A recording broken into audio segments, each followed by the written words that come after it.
মেঘনাদের মতো মেঘের আড়াল থেকে না লড়ে ইডি সিবিআই হয়ে প্রার্থী হয়ে দাঁড়ায়। ডায়মন্ড হারবারে তো প্রার্থী পাচ্ছে না, ইডি ডাইরেক্টর দ্বারা।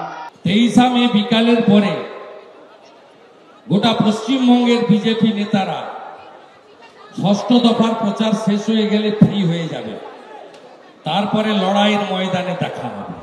বিজেপির বিরুদ্ধে কেন্দ্রীয় এজেন্সিকে কাজে লাগানোর অভিযোগ তৃণমূল নেতৃত্বের মুখে নতুন নয়। তবে এবার ভোটের আবহে বিজেপি এবং কেন্দ্রীয় এজেন্সিকে এক বন্ধনীতে রেখে নতুন চ্যালেঞ্জ শুনলেন অভিষেক বন্দ্যোপাধ্যায়। লোকসভা ভোট শুরু হতে আর মাত্র 19 দিন বাকি, কিন্তু ডায়মন্ড হারবারে অভিষেক বন্দ্যোপাধ্যায়ের প্রতিপক্ষ কে তা এখনো ঠিক করে উঠতে পারেনি বিজেপি, সিপিএম, কংগ্রেস। এমনকি 6 মাস ধরে টানা অভিষেক বন্দ্যোপাধ্যায়ের বিরুদ্ধে লড়ার ইচ্ছে প্রকাশ করা নৌশাদ সিদ্দিকীর দল আইএসএফও। এই প্রেক্ষাপটে শনিবার মথুরাপুরের সভা থেকে বিজেপি এবং কেন্দ্রীয় এজেন্সিকে এক সারিতে ফেলে চ্যালেঞ্জ শুনলেন অভিষেক বন্দ্যোপাধ্যায়।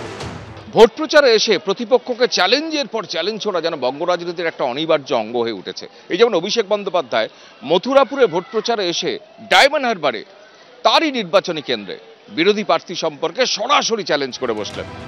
সম্প্রতি নিয়োগ দুর্নীতি মামলায় মন্ত্রী চন্দ্রনাথ সিনহার বাড়িতে 14 ঘন্টা তল্লাশি চালিয়ে 41 লক্ষ টাকা বাজেয়াপ্ত করে ইডি। ঘুষের বিনিময়ে প্রশ্নের মামলায় তৃণমূল প্রার্থী মহুয়া মৈত্রর ঠিকানায় তল্লাশি চালায় সিবিআই। আর ভূপতিনগর বিস্ফোরণ কাণ্ডে তৃণমূলের নেতাকর্মীদের তলব করেছে এনআইএ। কেন্দ্রীয় এজেন্সির এই তৎপরতার মধ্যেই এবার তা নিয়ে সরব হলেন অভিষেক বন্দ্যোপাধ্যায়। বিজেপির সঙ্গে কেন্দ্রীয় এজেন্সিকে এক বন্ধনীতে রেখে নতুন চ্যালেঞ্জ শুনলেন তিনি। ডায়মন্ড হারবারে তো প্রার্থী পাচ্ছে না, 4টে আসন খালি রয়েছে। আমি বলবো একটা ইনকাম ট্যাক্সের ডাইরেক্টর, একটা সিবিআই এর ডাইরেক্টর, একটা এনআইএ এর ডাইরেক্টর, একটা ইডি ডাইরেক্টর।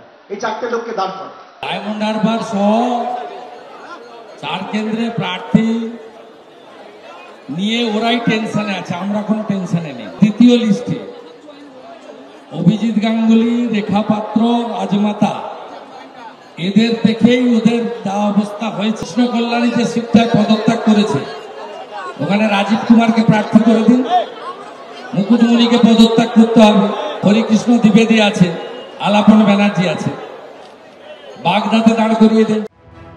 2014 সালে ডায়মন্ড হারবার কেন্দ্র থেকে প্রথমবার প্রার্থী হয়ে প্রায় 71,000 ভোটে জিতেছিলেন অভিষেক বন্দ্যোপাধ্যায়। 2019-এ সেই ব্যবধান বেড়ে দাঁড়ায় 3,21,000। 2024-এর লোকসভা ভোটে সেই ব্যবধান 4 লক্ষ করার টার্গেট বেঁধে দিয়েছেন অভিষেক বন্দ্যোপাধ্যায়। আমি তো বলেছি ডায়মন্ড হারবারে তৃণমূল কংগ্রেস লড়ছে এবং 4 লাখের ব্যবধান হবে। ডায়মন্ড হারবার 4 লাখ করলে আপনারা 3 লাখ করবেন না? মেঘের আলোর শব্দটা প্রথমে মোদি বলেছিল রাজনীতি মঞ্চে, তারপরে ও বলছে, তাহলে বোঝা যাচ্ছে স্ক্রিপ্ট রাইটার দুজনেরই এক। বাইরে এসে বাঘের বাচ্চার মতো ইডি অফিসের বাইরে বলে, আর ভেতরে গিয়ে কিউ করে, আর নাগপুরে গিয়ে ভেট পাঠায়, আর মোদি অমিত শাহের কাছে গিয়ে পায়ে প্রণাম দেয়। আর আমরা কোথায় প্রার্থী দেবো, কাকে প্রার্থী দেবো সেটা আমরা ঠিক করবো। তৃণমূলের মতো আরএসএস এর নির্দেশে প্রার্থী দেবো নাকি? 1 জুন 7ম দফায় ডায়মন্ড হারবার কেন্দ্রে ভোট গ্রহণ। কৃষ্ণেন্দু অধিকারী ও অনির্বাণ বাগচির রিপোর্ট, এবিপি আনন্দ।